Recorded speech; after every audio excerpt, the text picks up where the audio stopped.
Assalomu alaykum, hurmatli talabalar. Bugun fazoviy ma'lumotlar infratuzilmasini samaradorlik ko'rsatkichlarini baholash bo'yicha mavzu bilan tanishib chiqamiz. Baholashning asosiy maqsadi nimadan iborat? Baholashning asosiy maqsadi fazoviy ma'lumotlar infratuzilmasida mavjud kamchiliklarni topish va ularni bartaraf qilish va qarorlar qabul qilish jarayonida bevosita qo'llay olish, resurslarni to'g'ri taqsimlash va barcha fuqarolar bundan keng foydalana olishi hisoblanadi. Asosiy maqsad shu hisoblanadi. Bir qarashda fazoviy ma'lumotlar infratuzilmasini darhol baholash mumkin bo'lgan quyidagi parametrlarni, quyidagi tarkibiy qismlarni ko'rish mumkin. Masalan, ma'lumotlarni o'zaro almashish imkoniyatlari yoki mavjud muammolar, ma'lumotlarni qidirib topish oson yoki yo'qligi, bundan foydalanayotgan davlat korxona yoki tashkilotlari. Bularni tez ilg'ay olamiz. Ikkinchidan, har qanday infratuzilma kabi fazoviy ma'lumotlar infratuzilmasini baholash bu iqtisodiy o'sish darajasini, fuqarolarni farovon turmush tarzini yaxshilash hisoblanadi. Shu maqsadda fazoviy ma'lumotlar infratuzilmasi baholanadi. Fazoviy ma'lumotlar infratuzilmasi bir-biriga o'xshamagan bo'lganligi sababli ular uchun yagona baholash qoidasi ham yo'q. Buni amalda iloji yo'q. Fazoviy ma'lumotlar infratuzilmasi ko'p tizimli, bundan tashqari dinamik o'zgaruvchan bo'lib, belgilangan maqsadlarda buni baholash ham qiyin bo'ladi. Chunki yuqorida aytganimizdek, masalan, kadastr sohasida, sog'liqni saqlash sohasida yoki boshqa sohalarda fazoviy ma'lumotlar infratuzilmasi turli xilda bo'lishi mumkin. Bular uchun yagona baholash mezonini ishlab chiqish amalda imkonsiz bo'ladi.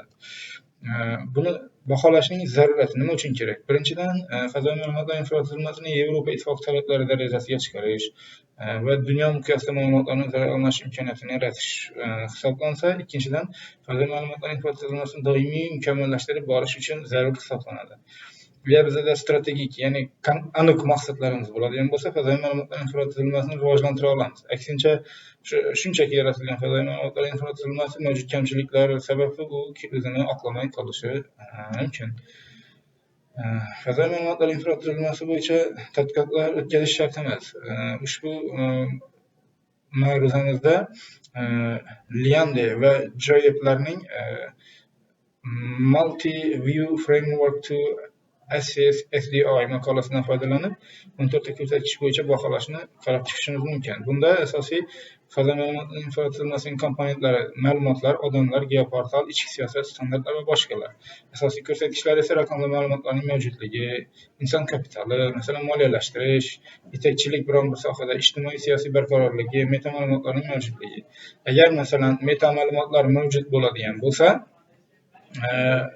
100% dan 0% gacha baholashimiz mumkin bo'ladi. Meta ma'lumotlar yaxshi bo'lgan taqdirda 100%. Qoniqarsiz bo'lsa, masalan 30-20, umuman mavjudligi nuqtai nazaridan 100% li tizimda yoki 5 balli tizimda yoki sifat ko'rsatkichi bo'yicha baholash imkoniyatiga ega bo'ladi. Shu tarzda har qanday geoportalni yoki fazoviy ma'lumotlar infratuzilmasini baholab chiqishimiz mumkin bo'ladi.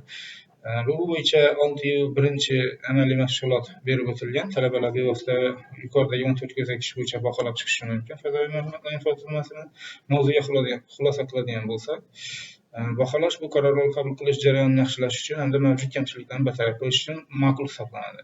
Fazoviy ma'lumotlar infratuzilmasini baholash murakkab bo'lib, bu bo'yicha yagona yechim mavjud emas. Agar bunda strategik qarashlarimiz bo'lmasa, buni rivojlantirish imkonsiz bo'lib qoladi. Fazoviy ma'lumotlar infratuzilmasini baholashda amalga oshirish uchun 14 ta ko'rsatkich tanlandi, ko'rsatib muhokama qilindi.